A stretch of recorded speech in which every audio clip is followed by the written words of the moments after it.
लावणे नक्कीचे करावे अशी मागणी सामाजिक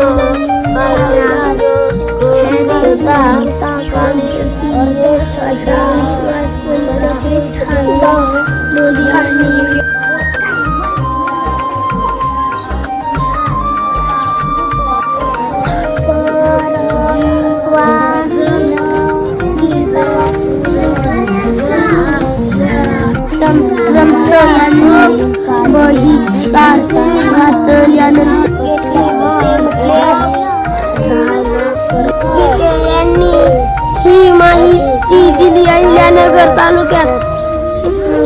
39,269 शेतकऱ्यांना